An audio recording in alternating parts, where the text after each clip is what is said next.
Students, मैं अखिलेश कुमार सिंह, गणित प्रवक्ता श्री विश्वनाथ इंटर कॉलेज कलान सुल्तानपुर। देखिए, पिछले वीडियो में आप लोगों को समृद्ध संख्याओं के योगफल के बारे में चर्चा की गई, उसकी प्रॉपर्टी क्या है उसके बारे में चर्चा की गई। ठीक है, इसी तरह देखिए और संख्याओं में जैसे हम करते हैं योगफल, गुणनफल, ठीक है, भागफल, तो ऐसा ही आज इस वीडियो में आपका ये तीसरा पार्ट है समृद्ध संख्या का, तीसरा वीडियो है बच्चों। तो इसमें देखिए टॉपिक आपका वही है, कॉम्प्लेक्स नंबर है। इसमें हम बताने जा रहे हैं समृद्ध संख्या का व्यकलन। ठीक है, समृद्ध संख्या का व्यकलन, सब्ट्रैक्शन ऑफ कॉम्प्लेक्स नंबर।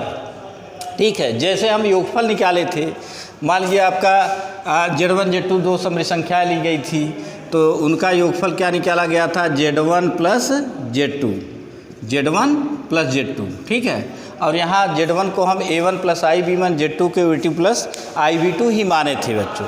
तो यहाँ पर भी आपका वही होगा। ठीक है, तो इसमें आप लोग देखिए, हम मान लेंगे यही हम मान लीजिए, माना Z1 equal to A1 plus IB1, A1 plus IB1। ठीक है, एंड दूसरी समृद्ध संख्या हम मान लें, एंड यही मान लें क्या, Z2 equal to A2 plus IB2, A2 plus IB2, A2 plus IB2। ठीक है, अब यहाँ देखिए इनका घटाना, व्यकलन मीन्स क्या होता है, घटाना, सब्ट्रैक्शन। ठीक है, तो अब यहीं पर हमें निकालना क्या है, इनका सब्ट्रैक्शन निकालना है। नाउ ध्यान दीजिए, Z1 माइनस Z2 क्या निकालें, Z1 माइनस Z2, अर्थात Z1 ये क्या है, कॉम्प्लेक्स नंबर के फॉर्म में है। भाई आपको बताया गया है A प्लस IB के फॉर्म में क्या होता है, समृद्ध संख्याएँ होती हैं। तो ये Z1 माइनस Z2, Z1 में से Z2 को हम माइनस करें तो यहाँ पर आपका कितना आएगा, A1 प्लस IB1, ध्यान दीजिए, फिर माइनस यहाँ करें तो आपका कितना हो, A2 plus IB2, A2 plus IB2। ठीक है, अब यहाँ से, अब यहाँ ब्रैकेट है तो ये अगर ब्रैकेट हटाएंगे साइन चेंज हो जाता है। तो यहाँ आपका हो जाएगा A1 प्लस IB1 और माइनस कितना हो जाएगा, A2 माइनस IB2। देखिए ये साइन आपका चेंज हो गया। तो अब यहाँ क्या करेंगे, रियल पार्ट एक साथ कर लेंगे। हाँ, रियल पार्ट आपका A1 माइनस A2 है, तो रियल पार्ट एक साथ करेंगे तो आपका कितना होगा, यहाँ पर A1 माइनस A2 क्या आ गया, A1 माइनस A2 प्लस, ध्यान दीजिए इसका इमेजिनरी पार्ट क्या है, IB1 IB2। तो I अगर हम कॉमन ले लें तो आपका B1 माइनस B2 बचेगा। तो यहाँ पर क्या हो जाएगा, I यहाँ पर आपका होगा B1 minus B2, B1 minus B2। ठीक है, ये आपका आ गया Z1 माइनस Z2, क्या आया, Z1 माइनस Z2, अर्थात दो समृद्ध संख्याओं का व्यकलन, घटाना। ठीक है, अब इसमें ध्यान दीजिए, जैसे योगफल में निकाले थे real part of Z1 plus Z2, imaginary part of Z1 plus Z2, ऐसा ही इसमें भी निकाल सकते हैं हम। अब यही सीन्स निकाल लीजिए, क्या, real part of Z1 minus Z2, real part of Z1 minus Z2। इसका रियल पार्ट क्या है, क्योंकि व्यकलन भी क्या, A प्लस IB के फॉर्म में है, ये भी एक समृद्ध संख्या होती है। तो इसका रियल पार्ट आपका A1 माइनस A2 है, क्या है, A1 minus A2, A1 minus A2। ठीक है, अब यहाँ ध्यान दीजिए, अगर इसको A1 क्या है, A1 आप ध्यान दीजिए रियल पार्ट ऑफ Z1, तो A1 के प्लेस पर हम क्या लिख सकते हैं, रियल पार्ट ऑफ Z1। तो यहाँ आपका हो जाएगा real part of Z1, real part of Z1, फिर माइनस यहाँ A2 क्या है, रियल पार्ट ऑफ Z2। तो यहाँ लिख सकते हैं real part of Z2, real part of Z2, ये हो जाएगा। तो कभी कभी आपको ये भी प्रूफ करने के लिए दिया जाएगा, दो समृद्ध संख्याएं दी गई हैं, उनका घटाना, या प्रूफ कीजिए real part of Z1 minus Z2 is equal to real part of Z1 minus real part of Z2। तो एक आपका ये हो गया, यहाँ तक सारी चीज़ें समझ में आ रही होगी। एंड यही हम निकालने क्या, and imaginary part of Z1 minus Z2, imaginary part of Z1 minus Z2, imaginary part of Z1 minus Z2। Imaginary part इसका देखिए, ये I से जो मल्टीप्लाई होता है इसको बताया जा चुका है, तो I से मल्टीप्लाई है क्या है यहाँ B1 माइनस B2, यही इसका क्या होता है इमेजिनरी पार्ट, काल्पनिक भाग होता है। तो यहाँ पर आपका होगा B1 माइनस B2। अब आप लोग ध्यान दीजिए B1 क्या है, इमेजिनरी पार्ट ऑफ Z1, तो ये आपका हो जाएगा imaginary part of Z1 minus क्या हो जाएगा Z2 का इमेजिनरी पार्ट B2, अर्थात B2 के प्लेस पर हम क्या लिख सकते हैं इमेजिनरी पार्ट ऑफ Z2। तो यहाँ पर हो जाएगा imaginary part of Z2, imaginary part of Z2, ये प्रूफ हो गया आपका। तो imaginary part of Z1 minus Z2 equal to क्या हो जाएगा imaginary part of Z1 minus imaginary part of Z2। अब यहाँ तक आप लोग बिल्कुल क्लियर हो गए होंगे, ठीक है, दो संख्याओं का व्यकलन। अगर इस पर हम क्या करें, अगर कोई एग्जाम्पल दे दें इस पर, है इजी वे में आप सॉल्व कर सकते हो, मतलब दो समृद्ध संख्याएं यदि दी गई हैं तो उनका सब्ट्रैक्शन हम कैसे कर सकते हैं। तो यहाँ से आप लोग ध्यान दीजिए, एक एग्ज़ाम्पल भी आप लोग नोट कर लेंगे। इसको कैसे हल किया जाएगा, सपोज़ कर लीजिए यही मान लीजिए Z1 इक्वल टू आपका दिया है 3 माइनस 2i, क्या दिया है 2i, एंड यही Z2 इक्वल टू दिया है 4 प्लस 3i, कितना दिया है 4 प्लस 3i। तो हमें क्या फाइंड करना है, Z1 में से Z2 को घटाना है, ठीक है। तो अब यहीं आप देखिए घटा सकते हैं इजी वे में, हाँ। नाउ क्या निकालना हमें Z1 minus Z2, Z1 minus Z2। तो Z1 माइनस Z2 क्या हो गया, जैसे आप फार्मूला है Z1 minus Z2, real part में से उसको घटा देंगे, हाँ, और इमेजिनरी पार्ट में से इमेजिनरी पार्ट को घटा देंगे, दोनों अलग अलग समृद्ध संख्याओं में। तो यहाँ पर 3 माइनस 4 कितना आ जाएगा यहाँ पर आया 3 माइनस 4 प्लस यहाँ पर देखिए इमेजिनरी पार्ट, इसका इमेजिनरी पार्ट कितना -2 है, इमेजिनरी पार्ट -2 है, -2 फिर माइनस कितना होगा -3, -2 माइनस 3 कितना आ गया i -2 -3 हो गया, ठीक है। अब यही सीधा सीधा है A1 minus A2 plus i B1 minus B2। तो रियल पार्ट में से रियल पार्ट को सब्ट्रैक्ट कर दीजिए, इमेजिनरी पार्ट में से इमेजिनरी पार्ट को सब्ट्रैक्ट कर दीजिए, ठीक है। और ये आपका आ जाएगा कितना 3 माइनस 4 -1 कितना आया ये -1 और -2 और -3, चूँकि साइन सेम है तो ये क्या होगा ऐड हो जाएगा, और साइन क्या माइनस का ही लगेगा, तो माइनस कितना होगा -5, या ऐसा लिख सकते हैं -5i। क्या हो गया Z1 minus Z2 equal to कितना हो गया -1 -5i, ठीक है। अब इसमें पूछा जाए इसका रियल पार्ट कितना है, रियल पार्ट -1 है, इमेजिनरी पार्ट कितना है -5 है, इमेजिनरी पार्ट कितना है -5। ये आपका दो समृद्ध संख्याओं का व्यकलन घटाना है। अब यहीं पर आप लोग ध्यान दीजिए, दो समृद्ध संख्याओं का गुणन और उसकी प्रॉपर्टी क्या है। जैसे और संख्याओं में गुणनफल होता है, गुणन निकाला जाता है, ऐसे भी कॉम्प्लेक्स नंबर में भी गुणन भी होता है और भागफल भी होता है, ठीक है। अब यहाँ पर हम समृद्ध संख्याओं का गुणन निकाल रहे हैं। अगला टॉपिक आपका है इसी में समृद्ध संख्याओं का गुणन।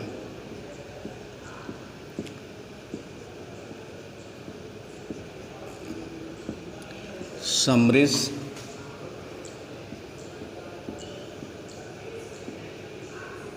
संख्याओं का गुणन।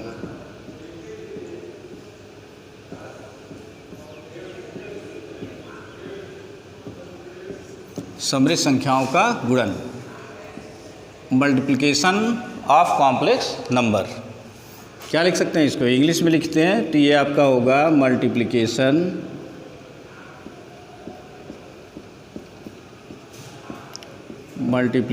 ऑफ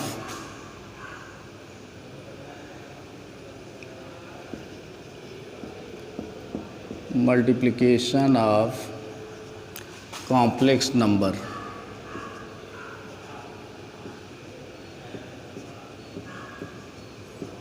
कॉम्प्लेक्स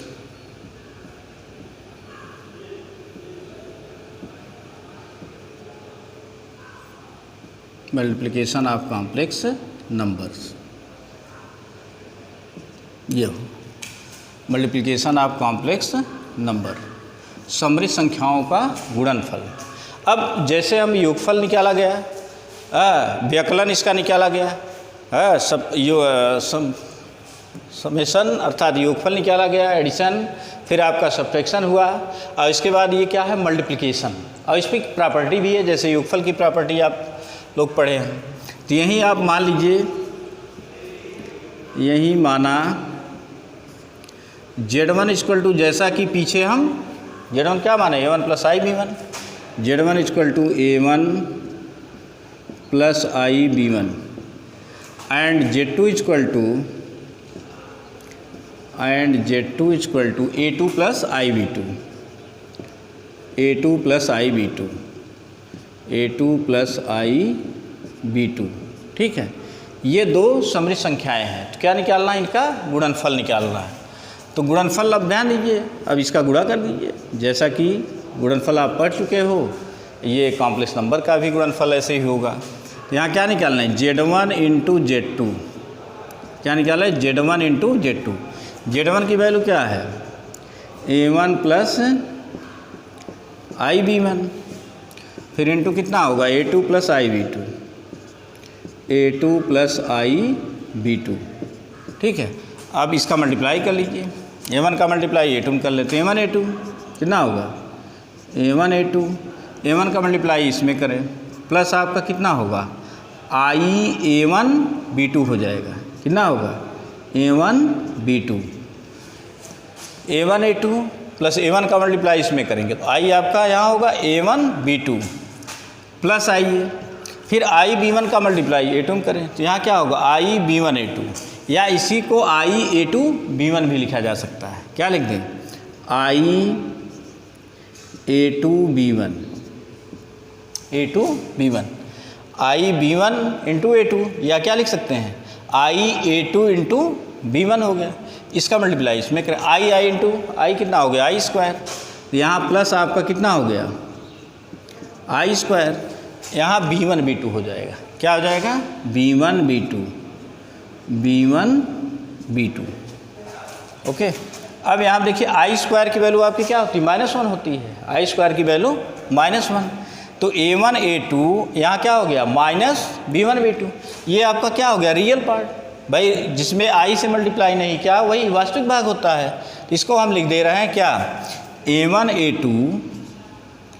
A2 माइनस क्या लिखें, B1 B2, क्यों माइनस हो गया, क्योंकि आई स्क्वायर की वैल्यू क्या होती है, -1 होती है। अब इसमें ध्यान दीजिए, आई हम कॉमन ले लें, तो यहाँ प्लस आई कॉमन ले लें तो आपका कितना हो गया, आई कॉमन A1 B2, यहाँ क्या होगा, A1 B2 और प्लस A2 B1, यहाँ पर हो गया प्लस A2 B1, क्या हो गया, प्लस A2 B1।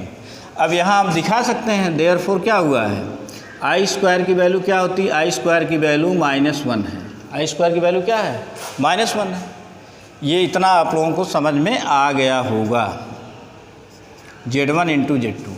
अब इसमें ध्यान दीजिए, अगर इसका real part of Z1 Z2 निकाले, imaginary part of Z1 Z2 निकाले, इजी वे में निकाल सकते हैं। तो इसका रियल पार्ट ये क्या है, A1 A2 minus B1 B2, इसका इमेजिनरी पार्ट क्या है, A1 B2 plus A2 B1, ठीक है। तो यहाँ पर हम निकालने जा रहे हैं क्या, real part of Z1 Z2, यही real part of Z1 into Z2, तो ये क्या हो जाएगा, इसका real part A1 A2 minus B1 B2। तो यहाँ पर आपका होगा A1 A2 minus B1 B2, A1 A2 minus B1 B2। A1 क्या है, real part of Z1, A2 क्या है, रियल पार्ट ऑफ Z2। तो real part of Z1 into real part of Z2, A1 A2 क्या लिख सकते हैं, A1 को real part of Z1, A2 को रियल पार्ट ऑफ Z2। यहाँ ऐसा भी लिख सकते हैं, real part of Z1 real part of Z1 into real part of Z2 minus B1 B2 imaginary part of Z1 imaginary part of Z2। तो यहाँ आपका हो जाएगा इमेजिनरी पार्ट ऑफ Z1 और इंटू कितना हो गया इमेजिनरी पार्ट ऑफ Z2 ये आपका आ गया। ठीक है, तो real part of Z1 Z2 कितना हो गया, ये आपका real part of Z1 into real part of Z2 minus imaginary part of Z1 into imaginary part of Z2। Okay, अब यही हम निकाल सकते हैं एंड क्या, and imaginary part of Z1 Z2 imaginary part of Z1 Z2। अब इसका आप लोग ध्यान दीजिए, इमेजिनरी पार्ट क्या है, इमेजिनरी पार्ट आपका कितना है, इसका मल्टीप्लाई किया गया है, तो सब मिला आई कॉमन लेने पर आपको क्या मिल रहा है, ये जो मिल रहा है A1 B2 plus A2 B1। अब यहाँ क्या लिख सकते हैं, इसका इमेजिनरी पार्ट क्या मिल रहा है, आई से जो मल्टीप्लाई किया गया है, तो यहाँ आपका हो जाएगा A1 B2 plus A2 B1। ठीक है, अब यहाँ A1 क्या है, real part of Z1, B2 क्या है, real part of Z2, B2 क्या है, इमेजिनरी पार्ट ऑफ Z2। ध्यान दीजिए, B2 क्या है, इमेजिनरी पार्ट ऑफ Z2, इसको ऐसा लिखेंगे। तो यहाँ पर आपका हो गया रियल पार्ट ऑफ A1 को क्या लिख सकते हैं, रियल पार्ट ऑफ Z1, और B2 को क्या लिख सकते हैं, B2 क्या है, इमेजिनरी पार्ट ऑफ Z2, क्या है, imaginary part of Z2 into क्या लिख सकते हैं, इमेजिनरी पार्ट ऑफ Z2। फिर यहाँ पर देखिए प्लस कितना हो जाएगा, प्लस आपका A2 क्या है, real part of Z2, A2 क्या है, real part of Z2, A2 real part of Z2। B1 क्या है, इमेजिनरी पार्ट ऑफ Z1, इसका काल्पनिक भाग। तो B1 के प्लेस पर हम क्या लिख सकते हैं, इमेजिनरी पार्ट ऑफ Z1, ये क्या हो जाएगा, ये आपका imaginary part of Z1 into Z2 होगा। तो ये ध्यान दीजिए, ये भी आपका कभी कभी प्रूफ करने के लिए दिया जाता है, या इस प्रॉपर्टी को हम डायरेक्ट भी कहीं न कहीं न्यूमेरिकल में यूज कर सकते हैं। ओके, अब देखिए इस पे समृद्ध संख्याओं के गुणनफल की प्रॉपर्टी है। जैसे योगफल की आपको प्रॉपर्टी बताई गई है, हाँ, योगफल क्या समवर्ग नियम का पालन करता है, क्रम विनिमय नियम का पालन करता है, ठीक है, और वह सहचर नियम का पालन करता है, उसका एडिटिव आइडेंटिटी क्या होता है, ठीक है, यहाँ पर मल्टीप्लिकेटिव आइडेंटिटी निकालेंगे, वहाँ पर एडिटिव इन्वर्स निकाले थे, यहाँ पर क्या निकालेंगे, मल्टीप्लिकेटिव इन्वर्स निकालेंगे। ठीक है, तो अब इसके बाद हम क्या बताने जा रहे हैं, इस पर प्रॉपर्टी आपकी। तो अब इतना तो हमारे ख्याल से सभी को समझ में आ गया होगा। ठीक है, अब नेक्स्ट टॉपिक इसकी प्रॉपर्टी, समृद्ध संख्याओं के गुणनफल के गुणधर्म, समृद्ध संख्याओं के गुणन के गुणधर्म।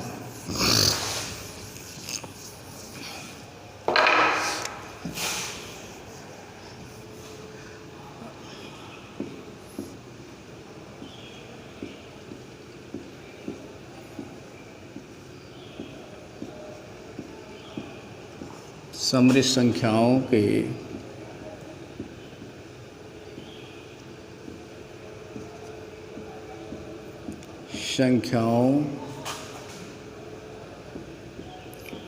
गुणन के गुणधर्म, गुणन के गुणधर्म।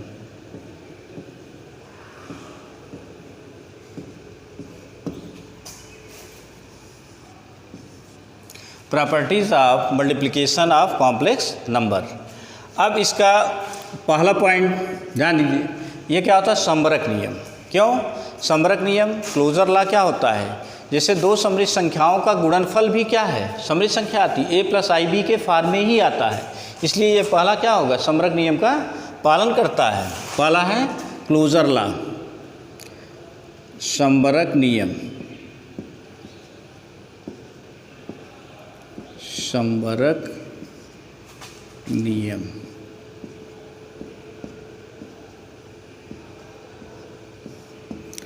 Closure law.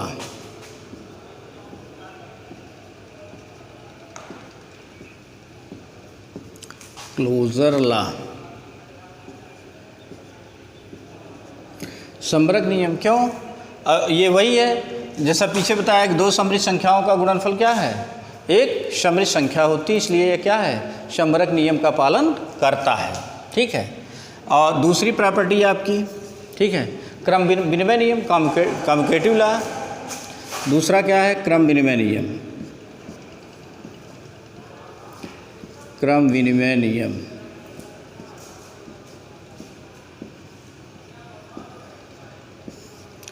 क्रम विनिमय नियम, कम्यूटेटिव लॉ।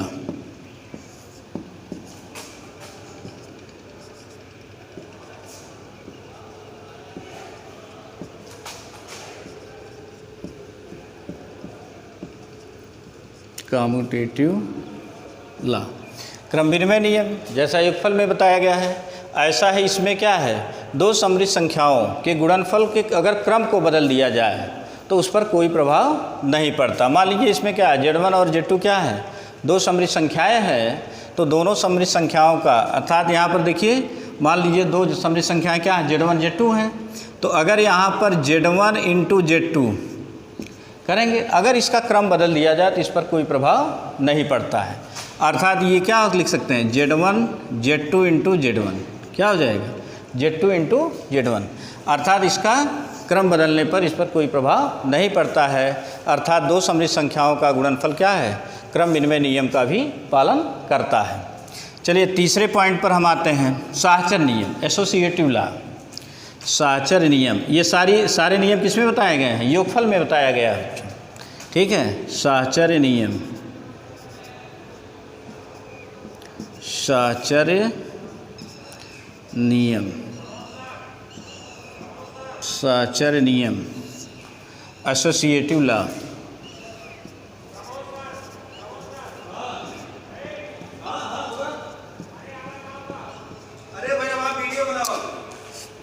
Associative law.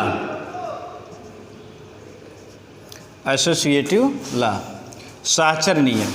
अब यहाँ पर बच्चों ध्यान दीजिए, साहचर्य नियम भी क्या होता है, ये तीन समृद्ध संख्या के लिए होता है। यहाँ मान लीजिए Z1 Z2 Z3 क्या है, तीन समृद्ध संख्याएं हैं, तो आपका अगर Z1 Z2 Z3 तीन समृद्ध संख्याएं, तो इनका गुणनफल Z1 इंटू Z2, देखिए इसको एक साथ कर लें, इंटू क्या करें Z3, जैसा कि योगफल में भी बताया गया है। अब इसको हम ऐसा भी लिख सकते हैं, Z1 फिर Z2 Z3 क्या है, एक साथ कर दें, योगफल में जैसा कि बताया गया है। तो यहाँ पर आपका क्या होगा, Z2 इंटू Z3, तो ये क्या होगा, अर्थात समृद्ध संख्याओं का गुणनफल क्या है, साहचर्य नियम का भी पालन करता है। ठीक है। अब चौथी प्रॉपर्टी आपकी है, चौथी प्रॉपर्टी ध्यान दीजिए,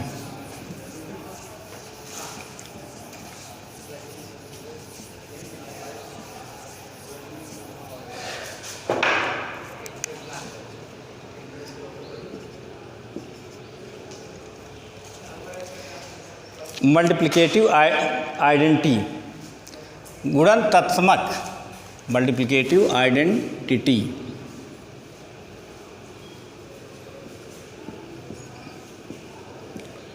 गुणन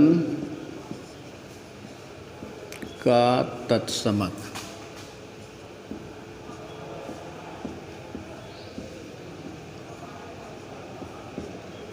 मल्टीप्लिकेटिव आइडेंटिटी।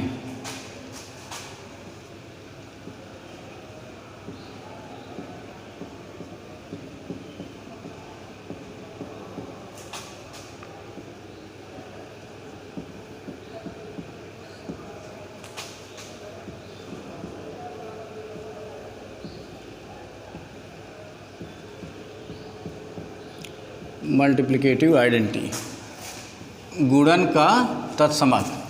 अब गुणन का तत्समक क्या होता है, जैसे कोई भी समृद्ध संख्या है उसमें कितने से गुणा किया जाए, ऐसी समृद्ध संख्या से गुणा किया जाए वो वही समृद्ध संख्या प्राप्त हो। तो जैसे योगफल के लिए क्या होता है, योगफल के लिए 0 बताया गया था, उसका योज्य तत्समक क्या है, 0 था, क्योंकि किसी भी समृद्ध संख्या में अगर हम जीरो ऐड कर रहे हैं तो वो क्या होगा, वही समृद्ध संख्या प्राप्त होती है। ऐसा ही चूँकि जीरो क्या है, एक समृद्ध संख्या के रूप में 0 + i × 0 ऐसा लिखा जा सकता है। पिछले वीडियो में ऐसा चर्चा किया गया, बताया गया है, ठीक है। ऐसे यहाँ पर भी गुणन का तत्समक मल्टीप्लिकेटिव आइडेंटिटी ऑफ आइडेंटिटी क्या होगा, यहाँ पर ध्यान दीजिए। जैसे z 1 होता है, 1 को हम क्या लिख सकते हैं, 1 + 0 × i लिख सकते हैं। क्या लिख सकते हैं, 1 को 1 + 0 × i, अर्थात ये भी आपका क्या है, एक समृद्ध संख्या है, कॉम्प्लेक्स नंबर है 1। अगर अर्थात यही इसका क्या होगा, मल्टीप्लिकेटिव गुणन का है। तो अब किसी भी समृद्ध संख्या में कितने से मल्टीप्लाई गुणा किया जाए कि वही समृद्ध संख्या मिले। तो सपोज कर लीजिए यहाँ z क्या है, z आपका कोई समृद्ध संख्या है, तो z में अगर हम 1 से मल्टीप्लाई करेंगे, z × 1 कितना होगा, z ही तो मिलेगा, क्या मिलेगा, z। और या 1 में z से मल्टीप्लाई करें, किसी समृद्ध संख्या से मल्टीप्लाई करें, तब भी आपका क्या मिलेगा, z। अर्थात 1 × आपका z भी किसके बराबर आएगा, z के। अर्थात इसका आइडेंटिटी क्या हो गया, मल्टीप्लिकेटिव आइडेंटिटी क्या हो गया, 1 हो गया। क्या हो गया, जब आपको ये कभी पूछा जाए समृद्ध संख्या का गुणन तत्समक क्या होता है, गुणन तत्समक आपका 1 होगा। क्या होगा, 1 होगा। अगर योग के लिए योज तत्समक क्या होगा, 0 होता है। पिछले वीडियो में आपको बताया, चर्चा की गई है। अब आप यहाँ पर ध्यान दीजिए, गुणन का तत्समक मल्टीप्लिकेटिव इन्वर्स, पांचवा हमारा है मल्टीप्लिकेटिव इन्वर्स, अर्थात गुणन का प्रतिलोम, multiplicative inverse.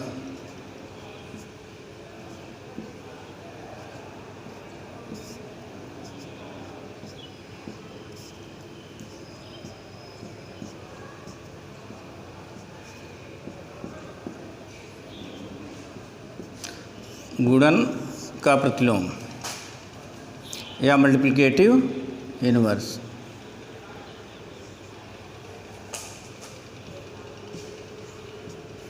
Multiplicative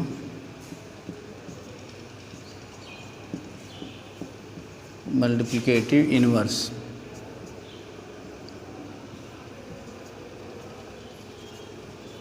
multiplicative inverse, गुणन का प्रतिलोम, ठीक है। अब गुणन का प्रतिलोम, जैसे आप लोग देखिए अलजबरा में 9th 10th में आप लोग पढ़े होंगे, ठीक है। जैसा कि पीछे भी हम जैसा चर्चा किए थे योगफल के लिए, योज प्रतिलोम के लिए, यहाँ क्या है, गुणन का प्रतिलोम, मल्टीप्लिकेटिव इन्वर्स। जैसे पीछे आप लोग अलजबरा में पढ़े होंगे, जैसे अगर यक्स का निकाला जाए, यक्स का गुणात्मक प्रतिलोम क्या होता है, क्या होता है, गुणात्मक प्रतिलोम। तो गुणात्मक प्रतिलोम इसका क्या होगा, 1/x होगा। क्या होगा, 1/x होगा, ठीक है। अब या 1/x का गुणात्मक प्रतिलोम क्या होगा, इसका 1/1/x, अर्थात कितना आएगा, x ही आएगा। तो x का गुणात्मक प्रतिलोम 1/x, 1/x का गुणात्मक प्रतिलोम x होता है, या इसे हम x इन्वर्स भी लिख सकते हैं ऊपर ले जाकर। हाँ, ऐसा ही समृद्ध संख्या में होता है बच्चों। तो यहाँ पर मान लीजिए ना, गुणन का प्रतिलोम, मान लीजिए z क्या है, माना z = a + ib,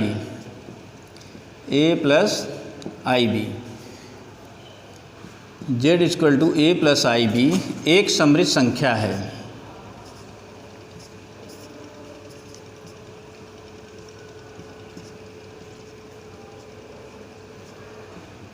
एक समृद्ध संख्या है,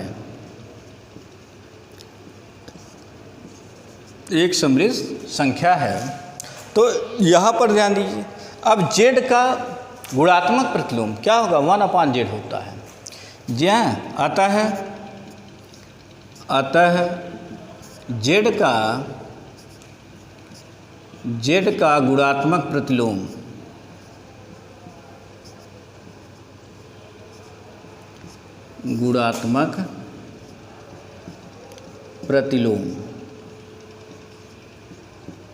z का गुणात्मक गुणात्मक प्रतिलोम क्या होगा 1/z, क्या होगा 1/z। या इसी को हम क्या लिख सकते हैं, या इसी को हम लिख सकते हैं z इनवर्स। क्या लिखा जा सकता है z इनवर्स, या z इनवर्स होता है।